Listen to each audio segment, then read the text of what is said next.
Well, let's go ahead and get going here. Looks like we're not going to have a shit ton of people on the call today, so we'll be able to give you guys a little bit of extra attention if you so choose. So first off, Scotty, do we have anything housekeeping, anything along those lines? I don't think so. No real developments with shipping. There was a bit of news that shipping prices were going to be going up out of China, but I don't really know how much of that has been real or so far it's only been like 10%, not like last time when it was 10% one day and then 20% 2 days after, etc., etc. So all seems fine on that front. We had a bit of a worry with bulk orders when we heard a bunch of factories wouldn't ship to America, but I'm not sure if that was somehow lost in translation or what exactly is going on there. But Yeah, so like we should definitely what keep an eye on that because yeah, that's big. that's a big deal. What we were told or what I was told is that some factories weren't going to ship to America because of the trade war and embassies being closed between US and China. Um, Not sure how much there is to that, but we'll keep you posted. And then I think it was Taylor who, before you got on the call, Scotty, asked how many more live calls we have left. And I told him that at least two more. One the first week of September, one the second week of September. And then I told him that we might do another like closing one. We haven't really talked much about that, but I told him 2 to 3. So it wouldn't be the first and the second week. It would be like the first and the third, right? Yeah, that's what I meant. First and the yeah. Yup. So the final stages of Boss Builder got a little bit. I don't know. I mean, did we say that we're going to shut it down at the end of September, or like shut it During down? September. During September. Yeah, I think like midway through September. Um, so yeah, I mean, if you guys now's the time to be utilizing the one-on-one help and the fact that you can just message me and Scotty on Slack and we're going to get back to you within 24 hours most time. Yeah, so we'll be here doing that for another month, and then we'll still be here after that, but it's not going to be as in depth. It'll be more like we're friends more so than y'all are like students, I guess. But yeah, so heads up there. Now I think we're good to go. Do we have any questions preloaded, Scott, man? Doesn't look like it. Wow. All right. Well, in that case, I suppose we can just go one by one. We'll start with Daniel, since Daniel's got his camera on. He's got his bright, smiling face. What's going on with you, Daniel? How's your things going? You got any questions? What's going on? Got quite a few actually. Of today, obviously, I had quite a bit of coffee to get stuff going, but I didn't realize the coffee where it basically raises your adrenaline, so it's a bit like woo. So that's how I'm feeling. But yeah, so the main question is about the ad sets and trying to set up the campaigns. So I feel that I've mostly gone through the initial stages where I was trying to set up the campaign and try and get my feet wet. I'm actually trying to figure out, how to do it successfully. And now it's getting to the stage where I want to try to set up a campaign, but then I want to have the campaign and also do a lot more testing alongside that. So basically then trying to figure out like what kind of ad sets you have in the main campaign, and then what kind of ad sets, like if you have ad sets with that campaign for testing. Let's start with where are you at right now? How much have you spent? What results have you generated over what period? So it's like trying to think actually. Try and get the data. Da, da, da, da, da.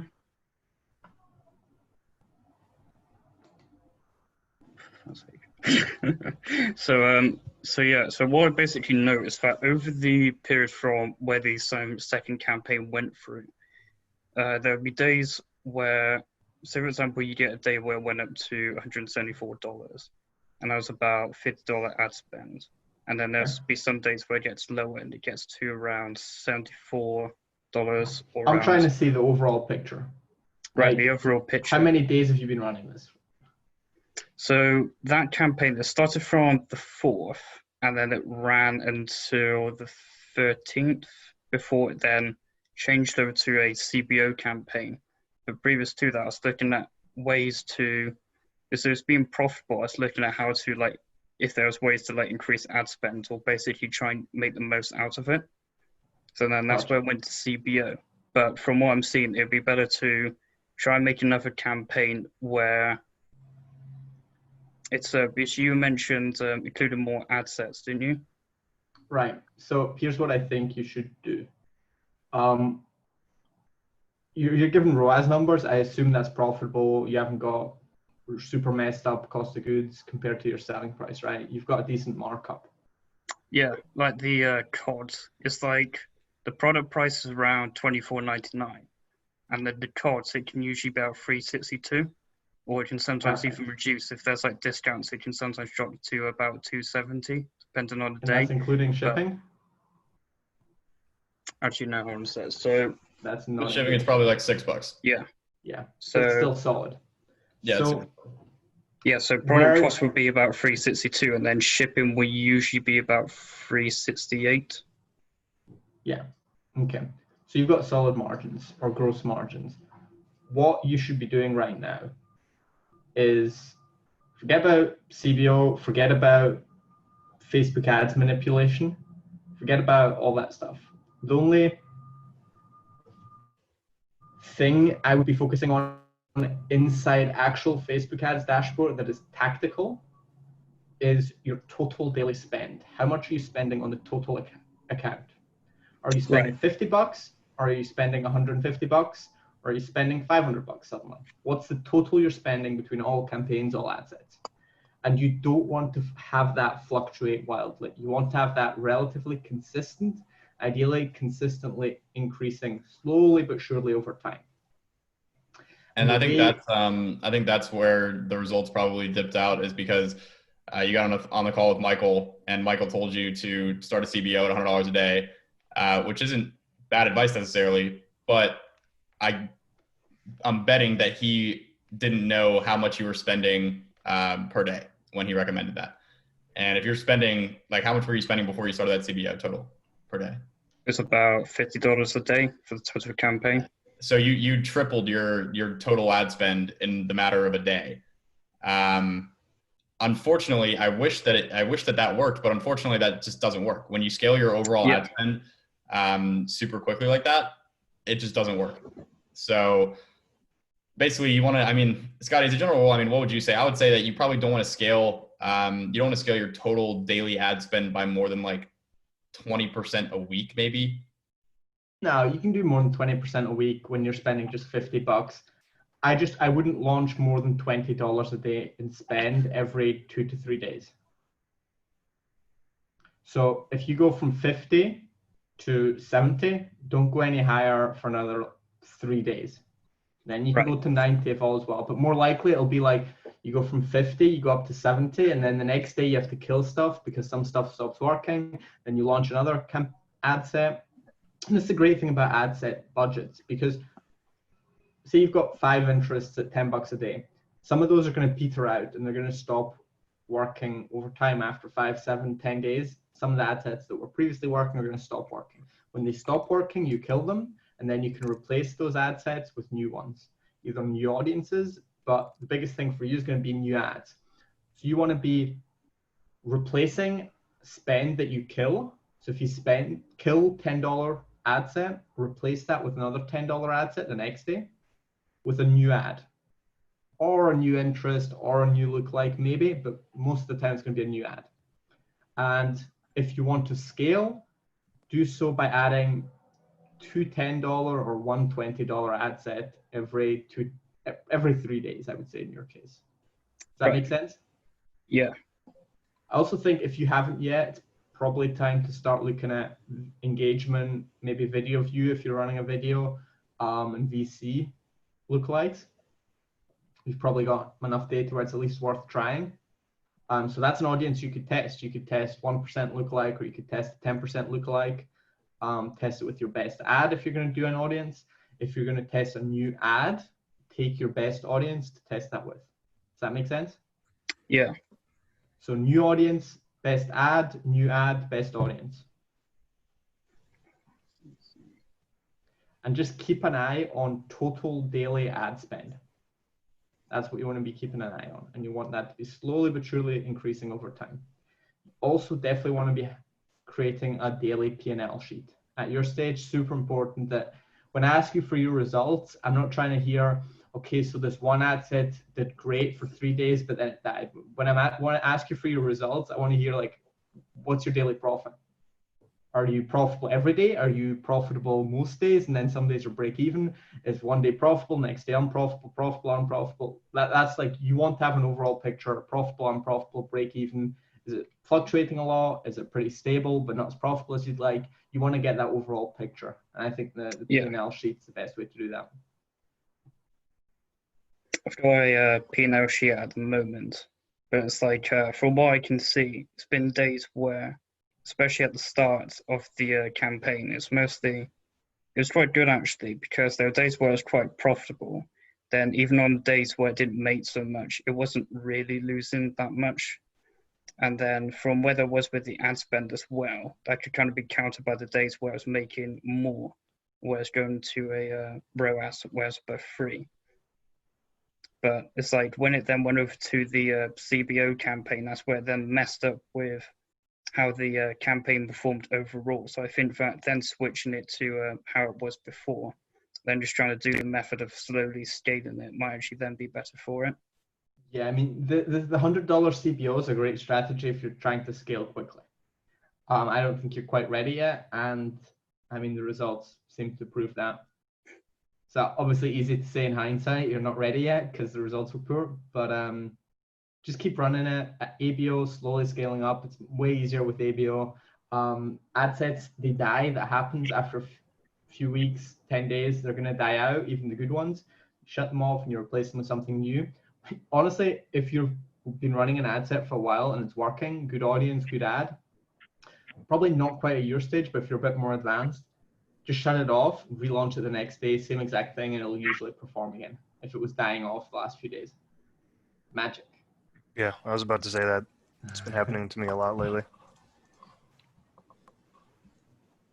So what How's about that for, yeah, go on. Yeah, I was going to say, so would that just be the main thing I'd be focusing on? Is there going to be like no testing, or would that be like with adding the ad sets and stuff into it? When you add an ad set, most of the time we're going to be testing new ads. Sometimes a new audience, but main thing to be focused on is new ads. Making new ads every few days and testing those. That's your testing. You're not trying to test whether CBO works better. You're not trying to test whether excluding females works better. You're not trying to test Facebook stuff. You're trying to test marketing stuff, ads, offers, angles, but mostly just images, videos, copy. Right. That makes sense? Yeah. You're at a good stage right now. You've got an offer that obviously converts. People want what you're selling at the price you're selling it, the way you're presenting it. Just a case of keeping it consistent and slowly scaling up over time. The thing about scaling is you want to go from 50 to 150 in like a day. Try to go from 50 to 150 in a month. Much more likely to lead to success. Yeah, where's like the slow scaling method. Right? Got it. Steady, baby. I mean, if you do that in a month, you're doing 10 to 15K revenue your second month. That's pretty fast still, like in the grand scheme of things. It really is. Everyone's that's a slow method. So fucked from fucking YouTube and all these fucking videos of people scaling shit super fast. Yeah, so noticing like most of the emails where it mentions that even when it shows a lot of that, it can do things where it leads to an increase in revenue, but then that can also hurt profit. There's things like to consider on the back end when you've got logistics and when you've got more orders coming in, you've then also got to go for better suppliers or people who can actually then meet that demand. Yep. Yeah. And I think from all the interactions I've had with you, I think that you understand this business on a very intuitive level. And I think like it seems like you fucking understand this shit, dude. And I think it's going to be a matter of time until you get to to wherever it is that you want to be. But I think you're in a really, really good spot. Yeah, it's mostly just a matter of I'm trying to look at like all the different things I can tweak and improve. It's just like I think I'm at a better stage from where I was before. I can also then notice that when I'm looking at the ad copy, and I was like, oh, that's decent. It's like now I look at it and just like, yeah, that's a bit shit. I could probably improve it there. But it's like what I found quite useful was when it's like the YouTube video where it talks about like the power words, for example, in the ad copy. Mm-hmm. So I was actually looking at my own ad copy, and so I think that's some of the stuff where it's missing. Yeah, dude, and that's why it's so important to be constantly studying copywriting and direct response. And that's honestly some advice that I should probably take because I haven't read a copywriting book in a couple months, or a direct response book or anything. Actually, I did just reread the Blonde Letters pretty recently, but yeah, dude, that's what it's all about. It's about slow improvement, getting better, improving your shit, and testing a whole lot of different stuff, and just being patient and just focusing on the process, being consistent with it, and as always, not really a whole lot of secret magic tricks here. Just yeah, it's a lot of fundamentals and consistency. So I was also going to say, when it mentions retargeting campaigns, I was going to say, when will you say is the best time to start worrying about that kind of stuff? I'm gonna let Scotty field that one. I mean, if you're spending $50 a day, don't worry about it. If you're spending absolute bare minimum, like $80 a day, and you're consistently profitable, maybe start thinking about it. But even thinking about it's maybe the wrong way to say it. Even if you're spending $80 and you want to set up $5 a day or $10 a day of retargeting, I think that's fine. But I don't want you spending any of your mental energy on it. Like, set it up, and if it works, it works. If it doesn't work, forget about it. Where you want to be spending your energy, your time, your focus is ads, offers, angle, improving your landing page. That's where you want to be. And you can set up retargeting once you're spending $80 or $100. That's fine. But don't start asking me questions about how you should segment and how you should customize your message for people in different stages of funnel. Just not worth your time and thought right now. Yeah. No, I wasn't thinking about that. It's kind of like more, it's kind of like making a roadmap almost. It's a bit like thinking about what can I do at this moment. And it's like, if retargeting is one of those things. Ads, cold ads. That's what's going to get you from here to where you want to be.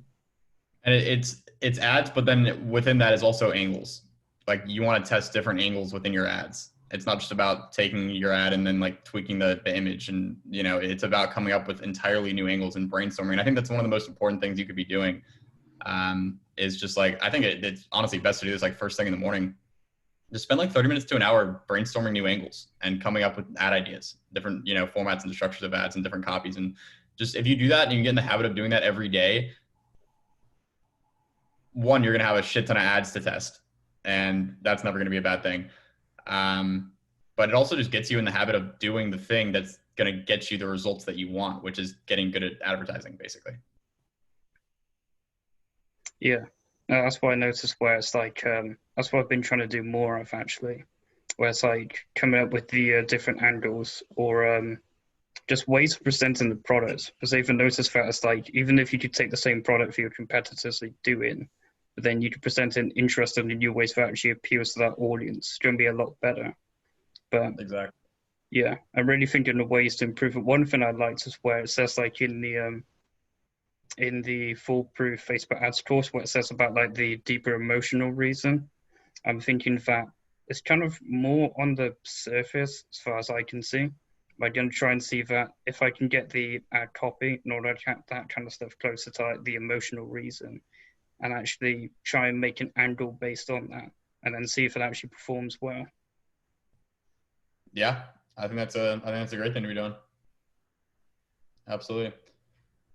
Cool. Daniel, did you have any other questions? I think you had a couple questions.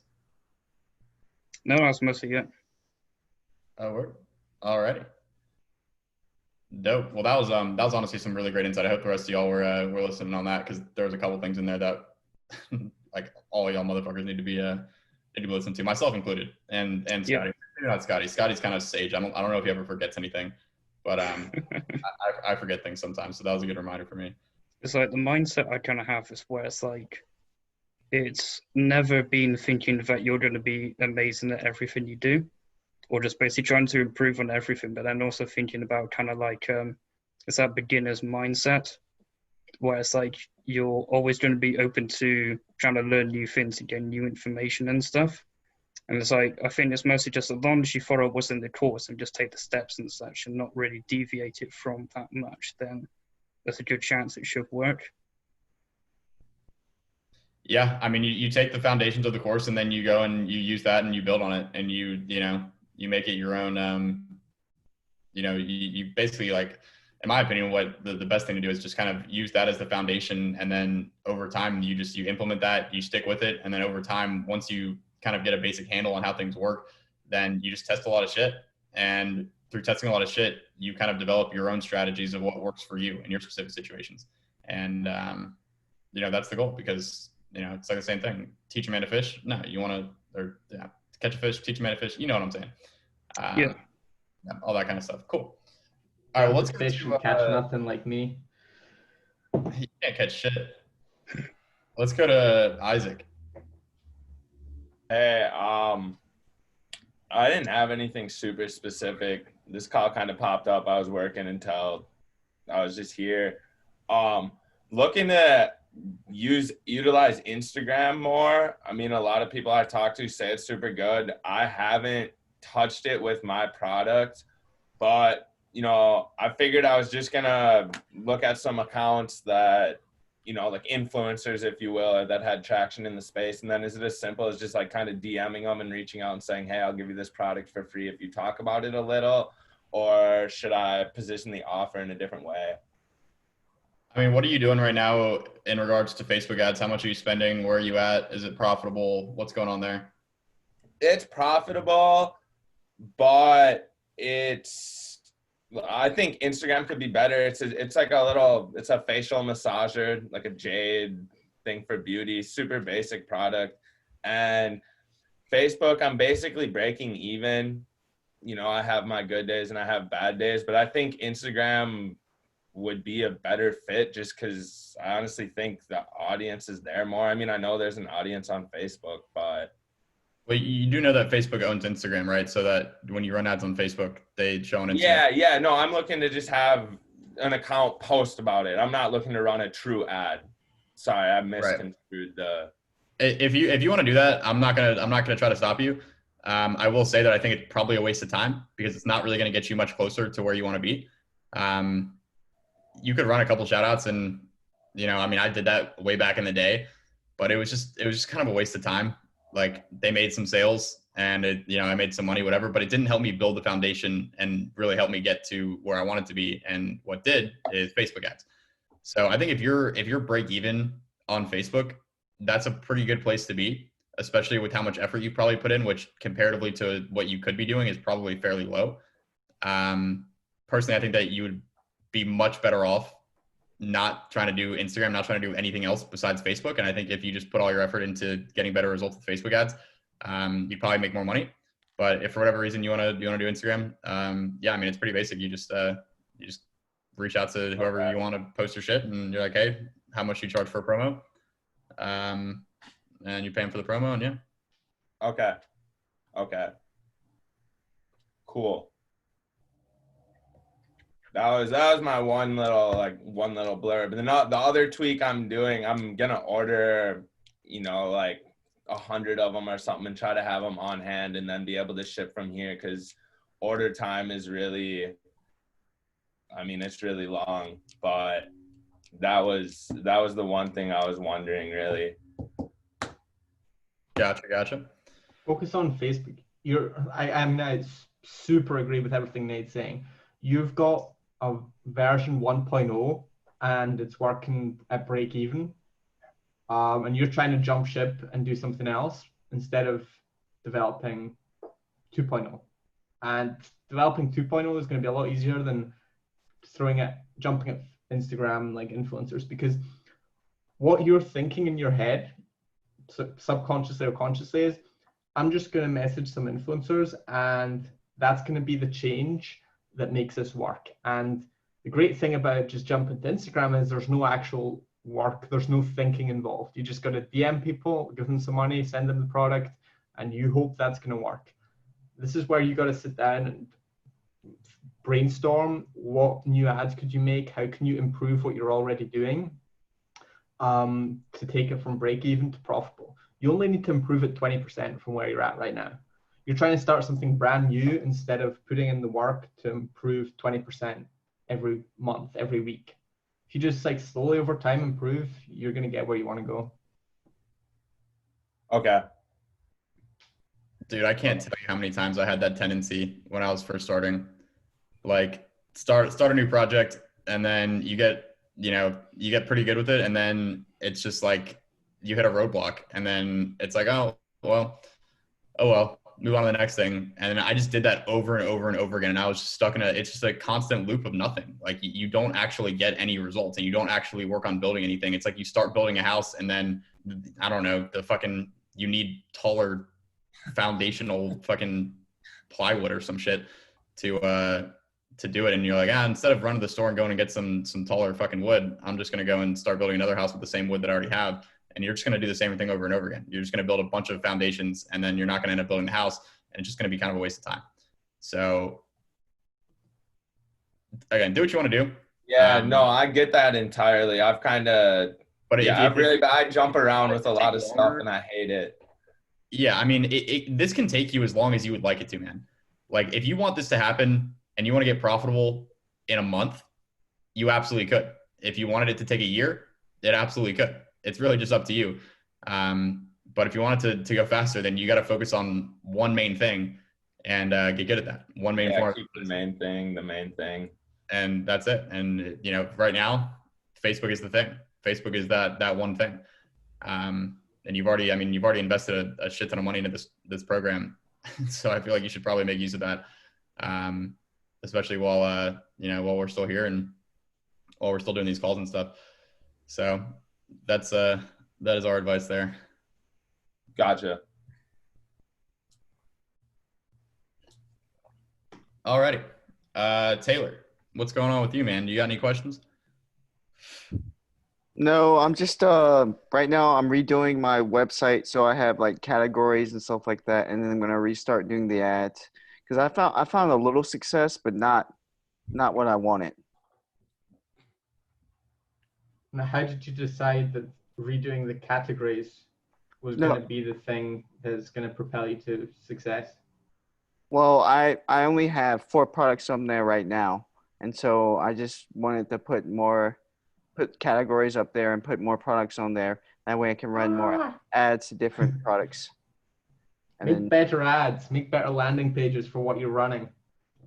More products is not going to make what you're selling better. Okay. If I want to sell you an apple, is it going to help if I also sell oranges, mineral water, and Coke? No. It might if you sell Coke. In your specific case, Scott, man. Wow. That's Coke Zero for everyone. Gotta let them know that you're not drinking that full sugar Coke. None of that BS. Taylor, what's like some success for you? You said it was kind of working. What sort of like for how long? Was it break even, slightly profitable, or just like inconsistent? Where were you at with that? I had probably 2 ad sets that were profitable and the rest of them weren't. And then I shut all the ad sets off. You shut off the ad sets that were profitable? Yeah, I didn't know any better. Now you know better, brother. And so, but that was probably like a month and a half ago. So that data is probably old now. So I have to probably do all new ones and start the process of. What's been happening in the month and a half since then? I moved into a new apartment. So, so basically you've got other shit going on. You haven't been working on this. Yeah, basically. Okay. So one thing I will say is if it kind of worked once, there's no reason it won't kind of work again. Okay. So get those 2 ad sets up again, maybe add a third, make some new ads, brainstorm what is the biggest change you can make right now that is going to have the biggest impact. That's going to be your offer, your landing page, maybe your angle, and definitely your ads. All And right. which of those sort of 4 things it is, kind of hard to tell for you, I know. If It's hard it's to tell regardless. Yeah, but especially if you got no experience or little experience. I mean, hit us up for one thing. Hey, been running this for 5 days. Here are the results. I'm like slightly profitable for 2 days, break even for 2, and unprofitable 1 day. Here are my store conversion rate. Here are my Facebook metrics. What do you all think? Here's a link to my store. Here are my ads. What do you think I need to work on? That's going to get you super far, because it's kind of working means you're doing something right and other things wrong, or you're doing everything wrong and you've just got a great product that people really want, basically. So we're going to be able to help you see what you're doing right and what needs to be improved. Maybe it's your offer, maybe it's your ads, maybe it's your store copy. Could be a lot of things, but let's get this back up and running ASAP. Same product that you were running before. And let's start this iteration process, kind of like we were saying to Daniel and to Isaac. Actually, you're all kind of at the same stage where you've tested stuff, people want what you're selling, at least somewhat, and now it's a case of improving that over time. Okay, I'll definitely have data ready for you guys by the next call. Probably, if not sooner than that. Hit us on Slack. Don't Okay. have to wait for the call. That's what we're here for. I think like a lot of y'all message us and are like, check out our store before you've started running ads. And very few of y'all send your store and your results after 5 days of running ads and are like, yo, should I keep this running, shut this off? What should I do here? Like, I've gotten very few messages like that. And that would honestly be one of the smartest messages that any of y'all could send, because we can look at it and, we'll tell you what we need to see, all the information that we need to be able to, help you in that situation. And yeah, I mean, it'll be very useful probably, because having someone take a look at it, put some eyes on it, that actually has some experience and can, I don't know, I guess just like knows how to think about this stuff. It'll probably be pretty illuminating and probably help you out a lot and probably help you shortcut the process a little bit. So definitely hit us up. Okay, will do. Sounds good. All right, Colin. What's going on with you, Colin? Oh, just keeping on. No, there's actually been a few things. Still running that first store that I've been running for the past, how long has it been? 6-8 months, something like that. That's still profitable, although it is kind of a pain in the ass to run because it is electronics and the return rate in electronics is higher than normal. So trying to figure out a way besides just factoring it into the profit margins. I don't really think there's any other way I can get rid of it. Are you offering a lifetime warranty Yeah, for free? yeah, right now. Charge for it. Yeah, Add it as a shipping option. Yeah, that would be an interest. I haven't really thought of that, but that'd be an interesting thing to put in, because I put that in initially because I was just trying to throw as many things as I could as like a plus to get people to buy it. Yeah. But now that I have, Are you charging for shipping? if it's over $30, or if it's under $30, sorry. If it's under $30. Yeah. Yeah. Okay. So, because that's my target AOV, which I've actually been able to get up to that. Might want to raise it a bit. What, the AOV? No, the target AOV says $40, Yeah. $35. Free shipping Yeah, I guess over that. that actually, yeah, I don't know. There's a bunch of things that I have to go through with this store, but I also want to launch that second store just on the side. And actually, I did start running ads for that. Very basic ads, very basic site. But for some reason, and I want to ask you guys this, when you launch new stores and you target the US, what's your average CPM for cold traffic? Let me pull it up for you. Yeah, Scott man, pull it up. I've been fucking banned from Facebook for, I haven't even looked at a Facebook ads dashboard in months. Aren't you running Facebook ads though? I mean, I am, but Yeah. I'm also not. You 'Cause I know, was gonna say, because I've been targeted by a few of yours. I'm not the one that's in the Facebook ads dashboard doing the doing. I get you. I'm just over here flirting with girls to get their Facebook accounts. You got to get it somehow. By any means necessary, baby. Just had a call with a girl today who has coronavirus so she can make a new BM for me. I was like, sorry, baby. You got corona? I don't care. New BM. This train don't stop. This train don't stop. It's crazy though. The I've never had a CPM that high before. Like the CPM was anywhere between $40 and $50 for cold traffic in the US. Are you How many running days did you run something? it, though? What's that? How many days did you run it? For 3 days. Gotcha. I've heard of that. Are you running something that is at all or could be Skincare seen- related. No, No. something that could be seen as corona related, even if some of your words could look to a machine like corona or lockdown related? Yeah, could be, I guess. That could be it. They're charging extra for that. I mean, they don't necessarily want to run those ads, so if they don't want to run those ads, then yeah. I'm looking at like $8, $9, $11 on new ad accounts, US Yeah. only. See, I talked to Jason too, and he was like 5 to 10. And I've just been running lookalike traffic for so long. I really honestly don't know what like actual cold interests look like. And I was like, shit.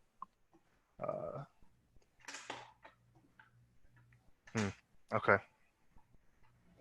I mean, if you've got a $40 CPM, something is wrong. Facebook Yeah, does that's- not like your ads. Yeah, that's what I. What's your CPC? Do you have like a 7 or 8% click-through rate? No. It was more That like happens too. That happens too. Well, yeah, I would be fine if the click through rate was that good, but it wasn't. It was only like 2 to 3%, and the CPC when I first started was like $2, and then it got up to $5. So it was really bad. I mean, Yeah, I'm you wanna trying. shut that off.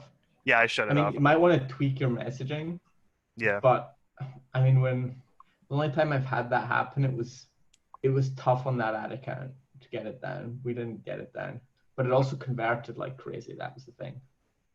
like it converted like crazy because it was higher quality traffic or more expensive or something. Or Yeah, I guess. see, I started running worldwide on it, and the CPM's like $1. But I mean, how good Yeah, is but that that's not traffic the going to be? solution. Yeah. Something is wrong. Something is wrong if your CPM is $40. If you say to me my CPM is $15 on a new store, I'd say no, don't worry about it. But if it's above 25, something is wrong. You're getting Yes. flagged for something. Yeah. Unless you're targeting rich golfers in, was it St. Kitts, Florida, or some rich neighborhood in Florida, 55-year-old males that work in a C-level executives. No. Unless you're running something super targeted like that, which I bet you're not, you're getting flagged for something. I think the most specific I got was stay-at-home moms. Yeah, But no, that's and not super high CPM. but then also I did just broad targeting in the US, and that I think was $36 CPM, and I knew that something's way off on that. Yeah, no. So, all right, gotta take it back to the drawing board then. Or maybe if it's gonna be this way just because it's could be construed as coronavirus related, just maybe dump it. I don't know. Change your messaging so that a machine wouldn't construe it as corona related. You see what I mean? Yeah, I just see what Try you to mean. think like, how's a machine reading this? Yeah. I'm just trying to think of what. Okay, I gotta look at my stuff. Just the ad copy. What about the product? The homepage or anything like that? Because it reads that too, doesn't it? Doesn't Facebook crawl your site? I suppose. I assume so. I mean, ad copy is going to be the most influential. Yeah.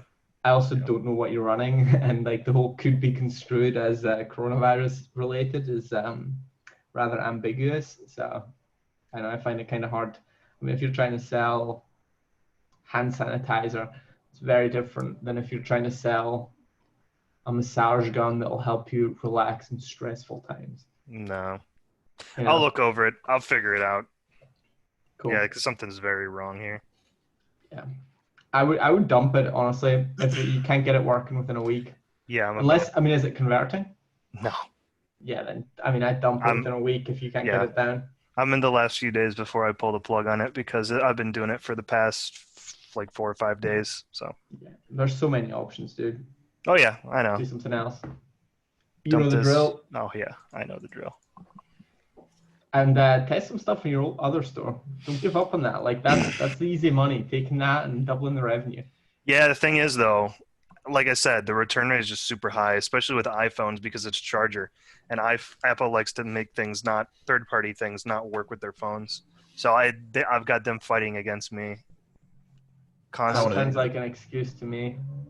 Yeah, that's it. But what do you have? An iPhone? I do. I do have an Also, my charger doesn't work. So Let me see. It's a third-party charger and it stopped working. Hey, Nate, let me see the end of it that's in the phone. I want to see something. Yeah, that's a single rail, so that's not fast charging. It's not fast. That's What not fast the heck? charging.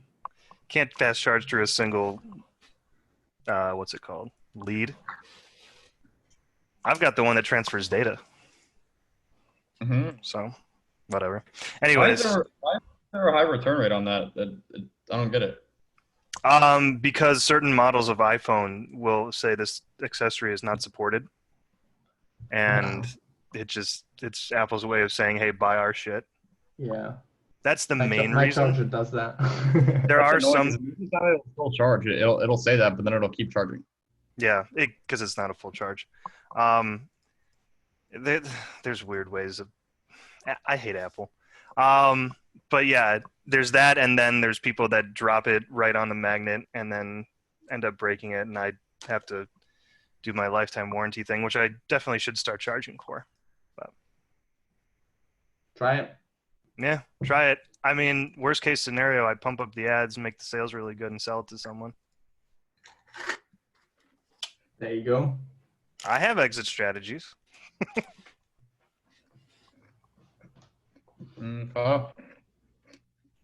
We'll see how. Colin, do you have any questions or anything? No, not really. Besides that, I got a question. How's your software venture type thing going? oh, the Oberlo eBay thing. Yeah. Yeah, it's coming along. I'm running into a few roadblocks with their APIs, but that's technical shit. But it is progressing, yes. Nice. All right, let's go to Garrett. Yeah, I gotta getting started back on this again. Been a few months, life kind of happened, shut everything down and get going again, and noticed that Facebook has a lot more options of creating ads for you. Do you guys recommend creating your own ad sets or just giving it 5 headlines, 5 pictures and let it swing at the fences? No, I would not do that. That's like some kind of advanced shit. Like we might do that with like a shit ton of spend, but unless you're spending a lot of money, I would not recommend doing that. Gotcha. So just create the ads and let them go. Kind of how you talk through the program. Exactly, yeah. You can either do 1 ad per ad set or 2 ads per ad set, but no more than that. Okay, I'll give that a swing again. Thanks. No problem. You got anything else? No, just getting started again. So imagine I'll have some this coming week for you. Cool. Sounds good. Well, hit us up in Slack, man. We'll be around. All right, we'll do. Thanks, guys. Very welcome. Let's go to Daniel Cutie.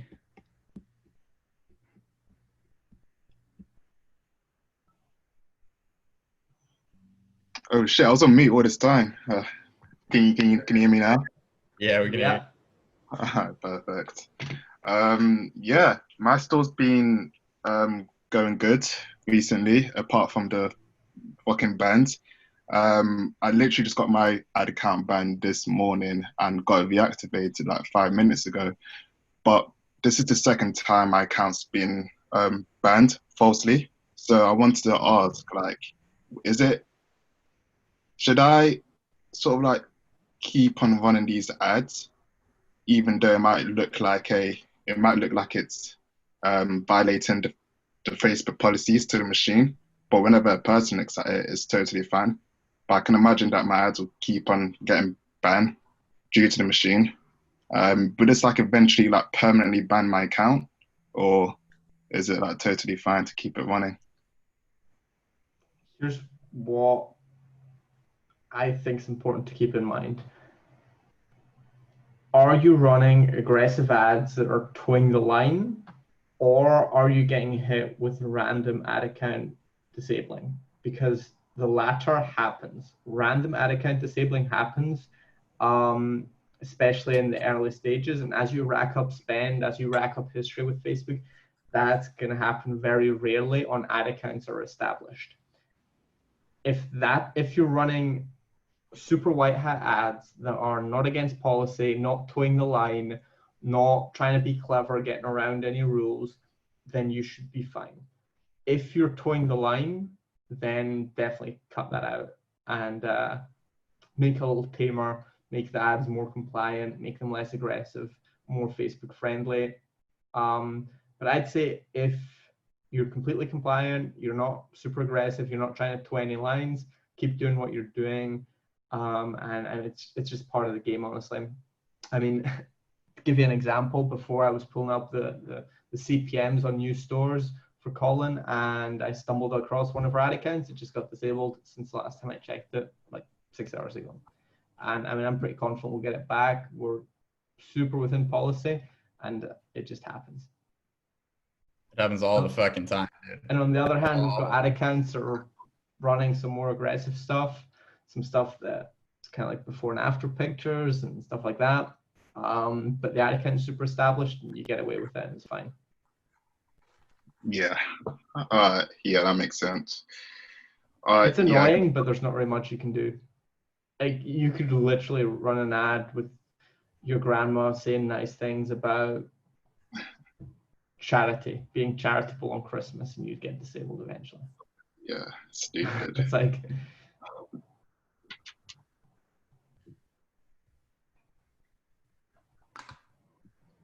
yeah, that's fine.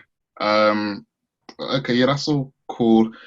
And like in regards to like ad sets that are performing well. So 2 weeks ago I mentioned that one of my ad sets have been doing very well. I like with 3 ROAS, but the audience size is only 200K. It's still like running profitably, like it's still like totally fine.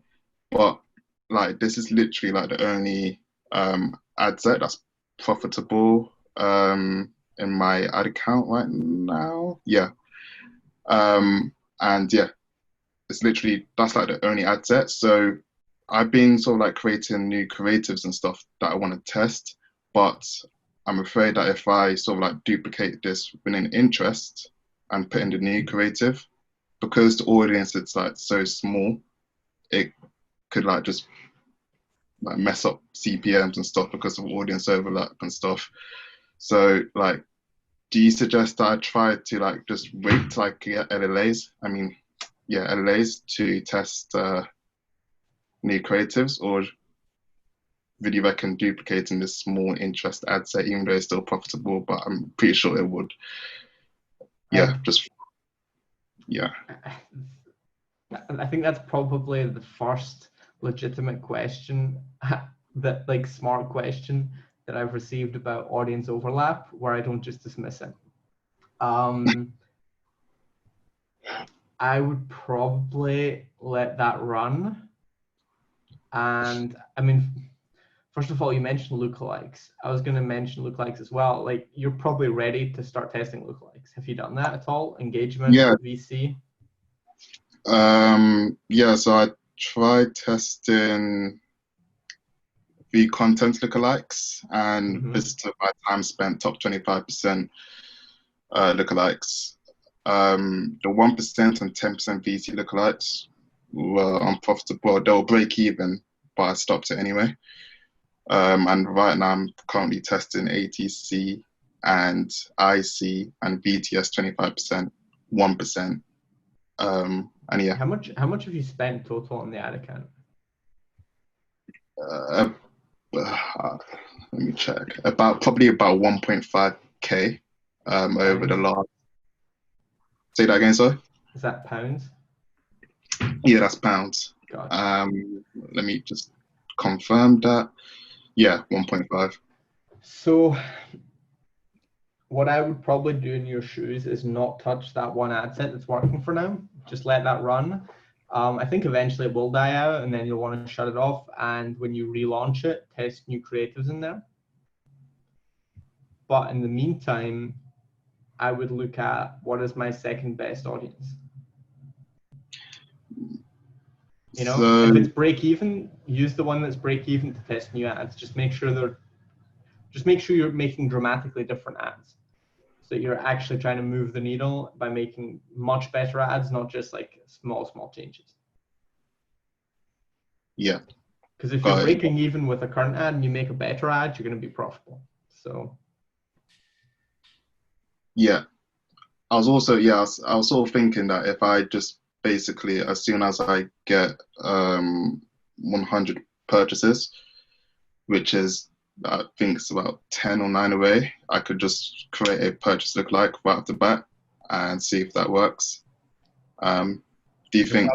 Create it right at 100. I mean, your purchase lookalike with 100 purchases probably isn't going to do better than your VC. Might, but that's like hoping for the purchase lookalike to propel you to success is not much of a strategy. Right. Okay. That will work really well when you have 1,000 purchases. But at 100 purchases, you're probably going to be better off with a VC, maybe an IC, maybe an add to cart. Just use whichever lookalike audience you've tested that has had the best results of all of them, or the interest you've used that has the best results, other than this little 200K one. Yeah, so I had another interest that's a bit bigger, well, very big, which is basically break even. Yeah, like that's like the only one. Well, two of them is like break even, pretty much slightly profitable, but nothing crazy. Test it with new ads, but also I'd probably be looking at what you're doing on your store too. What are you doing with your offer? What are you doing with your landing page copy, etc.? Because if you tell me you've only got one interest that's working, you've spent $1.5 grand, like $2 grand USD. There's obviously going to be room for improvement somewhere. And it might be just ads, but likely it's also your store offer, what you're doing there. So what I do in your shoes right now is do like an audit. Start with your ads, go from the ads to the product page, go to the cart, go through the checkout process, and just look at each step. What could change? What could you improve?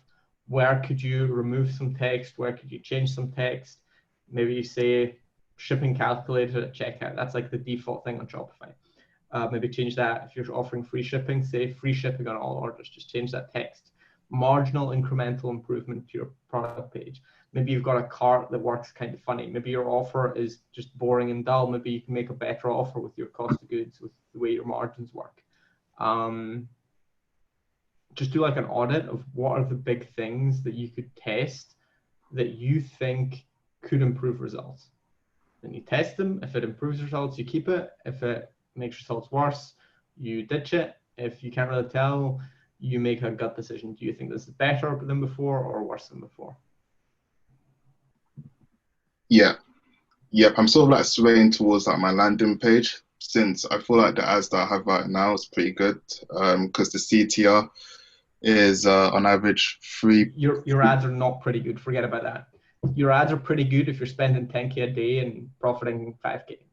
You can tell me then that your ads are pretty good. If you've got one ad set that's working, you've got a lot of room for improvement. The question is, where do you focus your attention first but like never tell me your ads are good if you've got one ad set that's working. It's like you could be testing ads every single day until you get stuff working with all ads, with all audiences, right? Because like your ads aren't working in 90%, 99% of audiences. And like the CTR is an indicator, but if stuff's overall not working, you don't have good ads. They might be okay, but there's room for improvement. Yeah, definitely. Okay, yeah, got you. Yeah, in my head it was kind of like, okay, this ad is the best ad ever since the first ad that's actually started making me money. But yeah, yeah, I'll take on that advice. That's all good. And yeah, I just had one more question in regards to like marketing and stuff and like market research. Whenever I go through like Reddit, Amazon reviews, whenever I just do market research in general, the content that I sort of like dig out is, I feel like it's not like genuine. I was reading in a book, I don't remember which book specifically, but basically like people don't say what they actually mean or feel inside.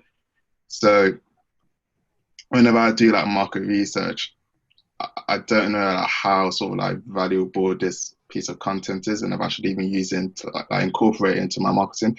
So I was just wondering, like, is there sort of like a way you guys, I don't know, like just circumvent this? I think I know what you're getting at. Yeah.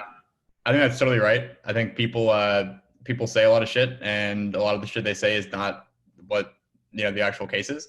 You can ask someone why they bought XYZ product. They'll tell you they bought it because it was a good deal, and in reality, they bought it because it reminded them of their dead dog that died 10 years ago that they can't fucking forget, and they love it to death. If you ask them why they bought, they're usually going to say your marketing angle. Like whatever your marketing angle is, they'll say they bought because of that. Yeah. And if you change your angle, they'll say the new angle. Anyway, that is very true. But I think, so the main thing that I look for when doing research is the one thing that people can't fucking lie about. You can't fake it, which is what people spend their money on. That's really the number one thing. What people have bought in the past, what they're already buying, what they are putting their money towards, and that's the thing that you can't lie about. That tells you more than just about anything that a person has said. So I think that's kind of like the first thing is you don't want to look at, I mean, you do want to look at what they're saying, but you want to look more so at what they've bought and, their purchase history, I guess, if you can, which you can do on Amazon, which is kind of cool. And then two, I think you got to take what you see with a grain of salt and keep that in mind, that what people say is not always the case. But then you can kind of take that, and if you see something that someone says and you're like, oh, that's probably BS, it's probably not what they, the real reason they bought this or whatever. Think about why they would have said that, and think about what the real reason probably is. And then if you do that, you can start to see like the biases and the emotional reasons that people have for saying certain things. Maybe they were embarrassed about this, or they wanted to make themselves look good, to the world, or depending on the context, if they're talking about it in a Facebook group, maybe they wanted to impress, the rest of the people in the Facebook group or whatever. And you can kind of take that into context, but I wouldn't go super, super deep into that. I don't think that there's a whole lot of value in really analyzing what people are saying and being like, well, did he mean that? Or did he mean this? I think you just got to kind of have your BS detector on and be able to detect when someone's saying something that is just completely not the case. Because for the most part, people aren't lying. They're saying what they think is true. They just don't really know. And if you can kind of get past that, then that's where the real sauce is. And I think if you keep that in mind when you're doing your research, then you should probably be pretty good. I don't think it's like a huge, huge deal when I don't think that's all the time. I don't think it's every review that you read is like, no, that's not why they bought it. And you can tell. You can tell in some reviews where someone says something and you're like, holy shit, dude, that's gold. Like they definitely meant that. That's definitely what they were actually feeling. And then, turn around and use that in your marketing. Yeah. It's also an iteration process. So if you take something from your market research and then you use it in an ad or you use it in your landing page and it doesn't work, there's a data point for you. You take something that, based on your research, maybe isn't true, people aren't saying it, but you think it is true, you think they're subconsciously thinking it or whatever, you test in your marketing and it works, there you go. So, I mean, that's kind of the thing, like, you can do your research, you can come up with your own ideas without research, but ultimately the results are going to show you whether you're right or wrong with what you're testing. Got it. Yeah, that makes sense. Yeah, that's all good. Thanks.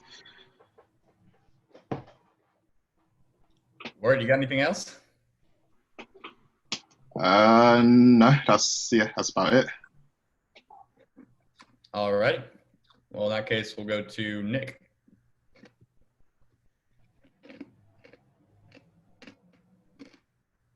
Me? That would be you. I don't have anything right now. I've been sidetracked and been busy for a couple of weeks and trying to get back. The main thing now for me, it's some motivation issues, because the last thing that I did didn't work. Of course, I know I need to keep going, but I'm trying to get back. Joining the call and hear everybody saying things. Get started again. I'm glad you came, man. I'm glad you came. That's something a lot of people in your position probably wouldn't do. Thanks.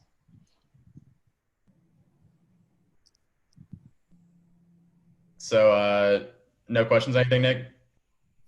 Not for now. I mean, I'll try to, get my toe into the water and we'll do something, and we'll get back next week or next 2 weeks. Yeah.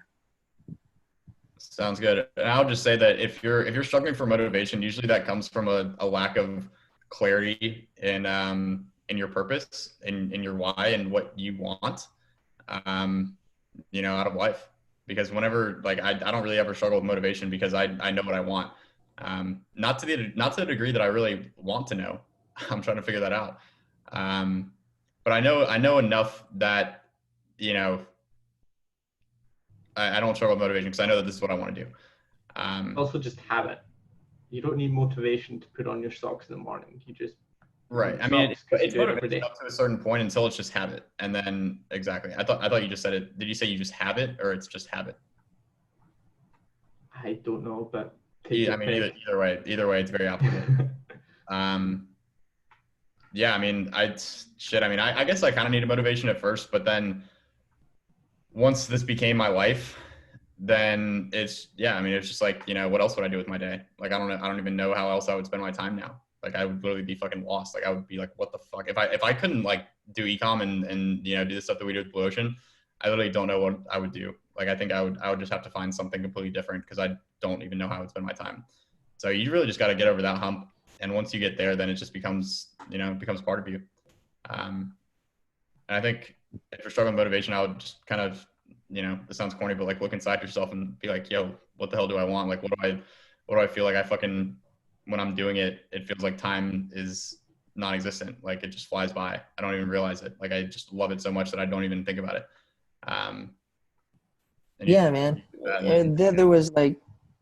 There was definitely time when I was just like totally focused on this, and I wouldn't do like too much of anything else. And then I was trying some things out, and then realized they didn't work. And then I was like kind of like let my mind wander around, and then try to let other options in.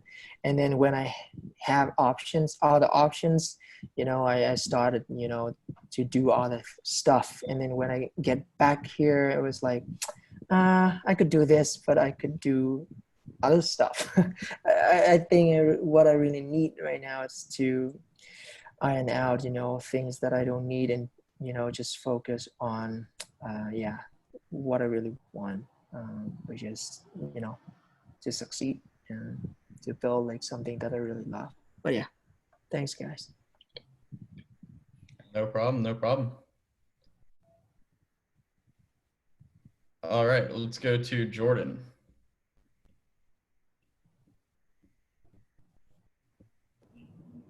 hear me? Yeah, what's going on, bro? Just driving at the moment, so my connection could be a bit dodgy. I think what questions would I have? So at the moment, like I'm currently trying to test like a couple of new angles, and then I make like new creatives and stuff. Have you ever kind of found where if you've got like a couple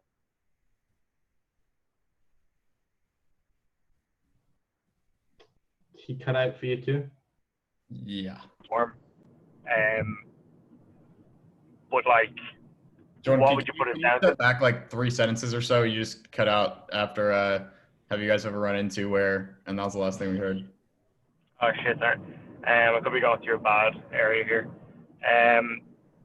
So have you ever run into like where you could be testing a couple of different angles and creatives at the same time, but say like, you know, one of your new angles and creatives that you're testing like doesn't work, but like let's say you double back and you test it with a new creative, or and it was like the angle that didn't work, or I'm actually not even making any sense. I'm actually trying to concentrate at the same time. Let me rephrase that. I think I see what you're getting at. You're testing an angle and it didn't work at first, and then you changed the creative or you changed the audience or something, and suddenly it worked. Kind of like, yeah, have you ever found like that? If you've got like a couple of different angles that you need to test, when do you kind of come back to, let's say, an ad that didn't work with that angle? Like, if it's like one of your new creatives that you were testing, if that makes sense. How many times would you go back to try and test like the same creative before kind of knowing if it's like mainly I mean, creative? it's one thing to test the same creative that didn't work in the past, and it's an entirely different thing to test a totally different creative using the same angle that you used in the creative that didn't work. Because the angle is just part of it. It's part of the creative. It's part of the ad. It's part of the copy. So, yeah. If you tested one angle a while ago, and the ad didn't work, it could have been because the angle was shit, or it could have been because the actual creative or copy was shit. I would say that this is kind of a shitty answer, but I would say that when you want to come back and revisit stuff that you've tested that hasn't worked in the past is when you have some sort of new knowledge or insight or experience that is going to allow you to make something better. It's kind of hard to think of a specific example for that, but I think that's kind of what it's all about. It's about making the best ads that you can with the experience that you currently have at any given point.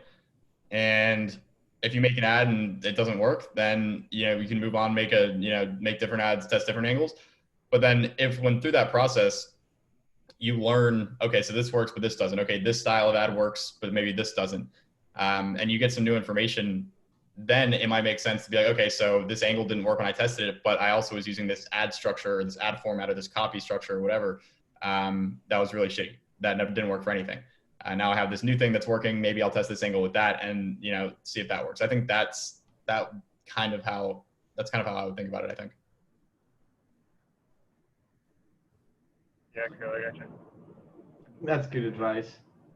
I'd also, the thing with angles is angles could be drastically different, or they could be quite similar, just like a tweak, maybe looking at it from a different perspective. Selling a product as injury prevention or selling it as pain relief, like that's pretty close. But you could also have injury prevention, or you could have boost your performance, so like it's how different are the angles. If they're very similar, like you can run through them just like ad hooks, like a hook in your ad copy.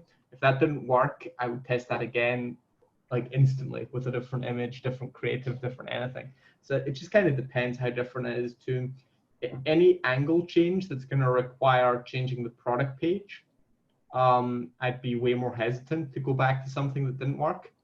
If it's just in an ad and the product page is going to be congruent with all the angles you're testing, it's no big deal to test stuff again from the past with some adjustment.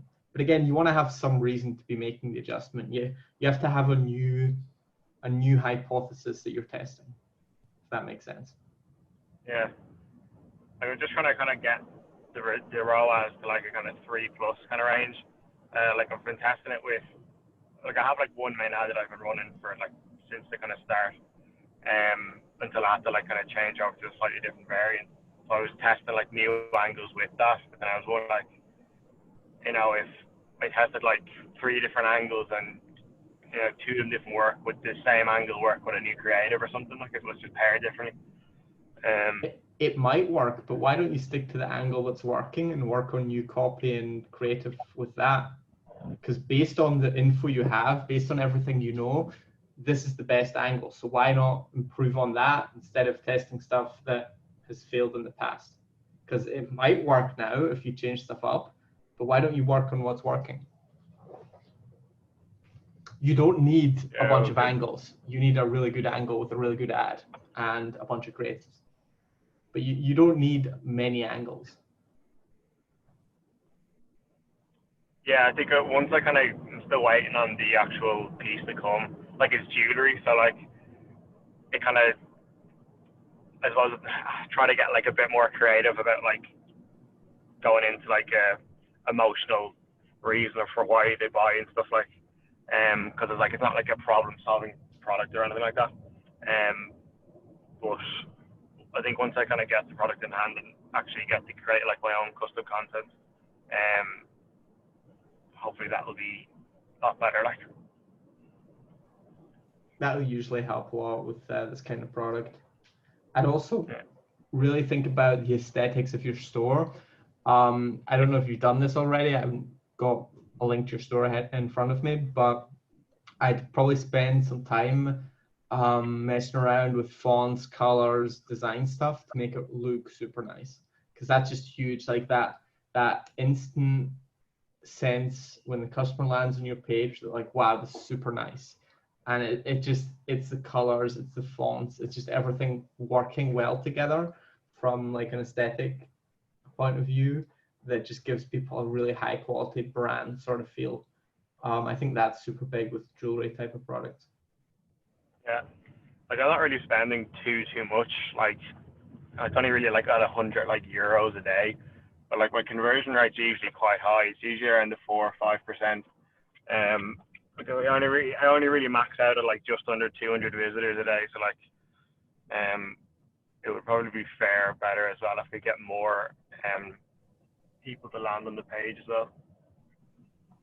I mean, more people to land on the page, 2 ways to do that: lower CPC or higher spend. I mean, it sounds like you're doing decently well with those numbers. I mean, you've got like a 50 cent CPC. That's like 60 cents, like possibly even less at the moment, like 55 cents USD CPC, and you've got a 4 or 5% conversion rate. I mean, rough math says you're doing decent. Yeah, because I think it's helping because the engagement is like crazy and all the stuff, like, because it's kind of a passion kind of product, I suppose. But you can also think about what kind of offer are you running? Are you just selling one for this kind of price, or what are you doing there? Sorry, say that again? What sort of offer are you running? Is it just buy one 50% off today, or buy one for this price? Or how are you presenting product and price? So it's buy one for $32.99. Then I've got the volume discounts, and then with every purchase they get a free ebook, which I have like the value of like whatever $14.99 or whatever, and then they obviously like free shipping and stuff like that. I bought the license to another ebook that I've kind of just recently finished editing and stuff, so that's another thing that I can add in, so that I can get like either, you know, one free ebook with you know, the purchase of one, or maybe if they get two, I can get like 2 free ebooks, or else I can just do 2 free ebooks for every order or something, and see if that makes a big difference. I mean, adding ebooks might help a little, I don't think it's going to dramatically improve stuff. Like adding additional ebooks. It's like one ebook's good, two isn't twice as good. Yeah. What's The your second ebook cost is to the first one, right? what's your cost to goods and shipping? It's I think it's like $6 and like 48 cents or something like. For shipping and Yeah, so that's for product shipping and then the fulfillment cost with the agent as well. $6 and so like $6.50 and you're selling for 32. 32.99, yeah. Solid. So maybe Super solid. You could mess around with price. You could try. I'm not going to be capable of running these numbers to see if any of these offers make sense, but you could try lowering the price to $29. You could try increasing the price to 39. You could try leaving it at 32, maybe charging for shipping, although probably wouldn't do that one. You could also try get 2 for 39, get 2 for 49, maybe get 3 for 49. How about that? 3 for 49. Yeah, like I've got like I think it's a pretty big, like it's like I think if they buy 2, they get like an extra. I think it's like only a small discount, like 15%, but if they buy 3, they get 40% off, and 4, they get 50% off. Like it only ends up costing them like the max, if they get the most amount, like $16 or something per piece. Right. So like, listen to this. How long does it take you to explain that offer structure, and how long does it take me? 3 for $49.95. Can you beat that for time? Like that's just simple. People can instantly get that. 3 for 40% off. They're gonna have to do math. They have to multiply. Then they have to do percentages. You're asking a lot of people. 3 for $49.95. People can instantly see that's a good deal. That might be worth testing. Again, assuming that it works out with your cost of goods and shipping costs for 3. That might not make any sense whatsoever. Yeah. Would you put that in the top of the product page copy, like as like a special offer kind of thing, or like a banner or something? Oh yeah. I would probably make a new product page, since what you're doing is already working. Make a duplicate product page. Make sure it's hidden on the homepage, or just not showing on the homepage. Set that up. Make the offer super prominent. Like, this is going to be one of your big things. Like, no longer are you selling a piece of jewelry for $33. You're now selling 3 for 49. 3 for 49.95. Great deal. Super aesthetic. People already want it. You'll get more gross profit per sale. You should, I guess.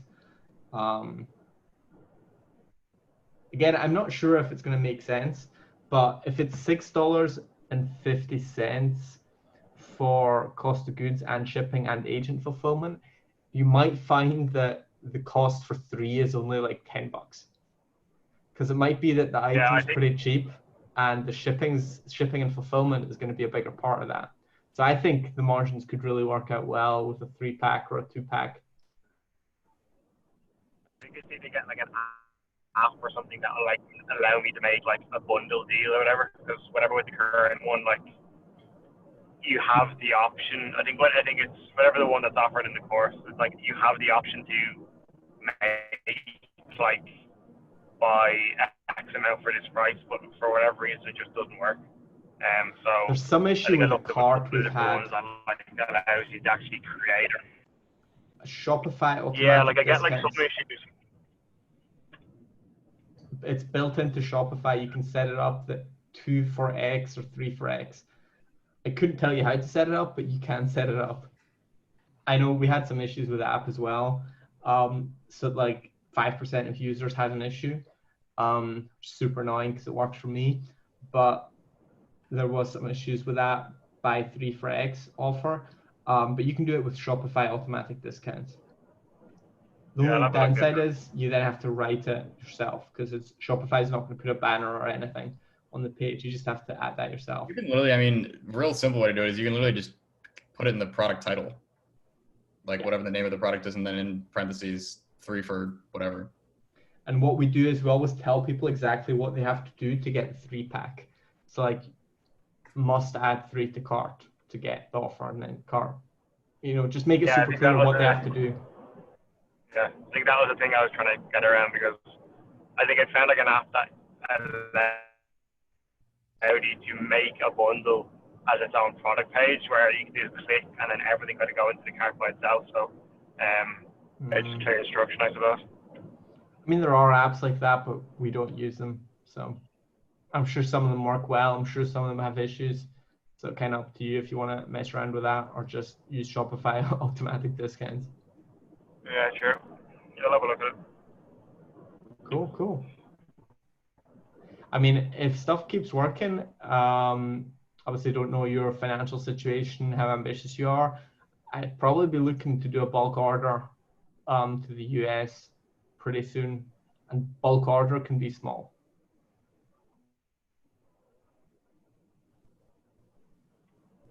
Yeah, I think I was looking into it, especially coming up to like whatever the Black Friday, Cyber Monday kind of stuff.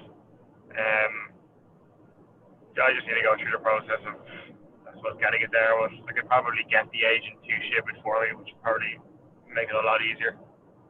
It would, definitely would. That's 100% what you want to do.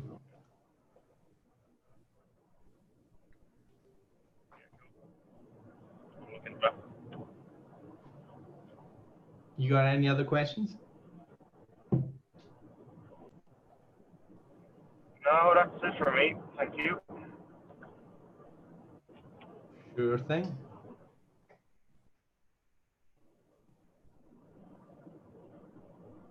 All right. Last, but certainly not least, we have Omi.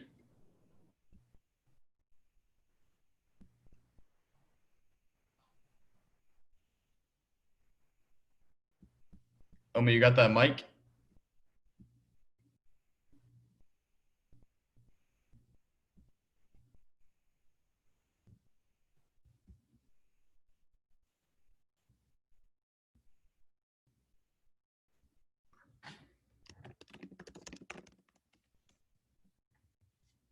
Omi.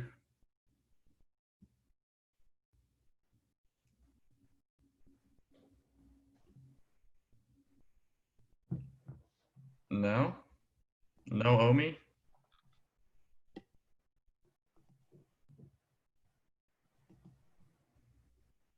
I know she was facing some roadblocks this week, so I wanted to talk to her.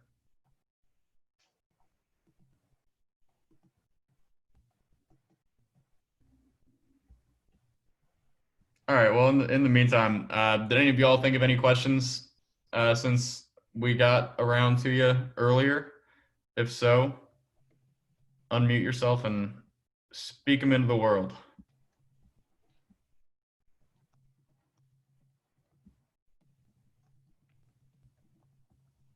Anything? No?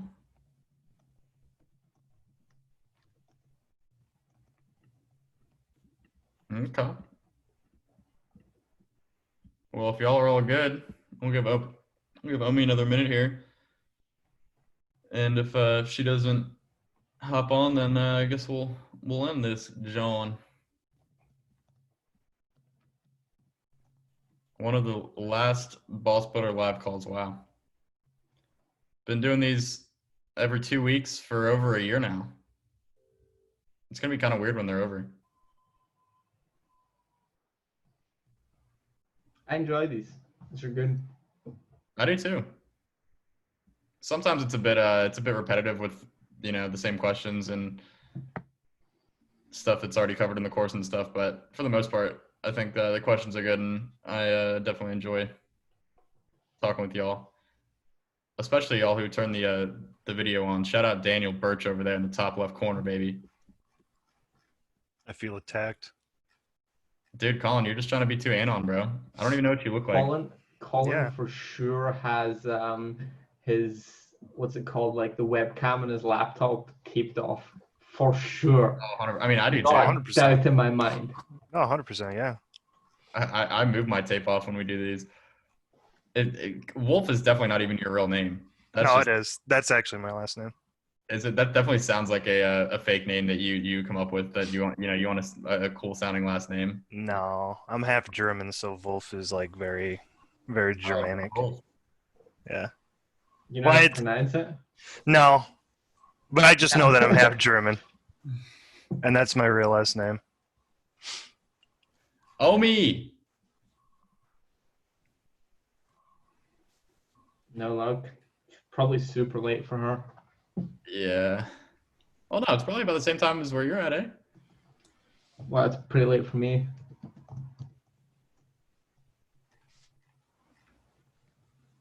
I bet she's just doing something right now.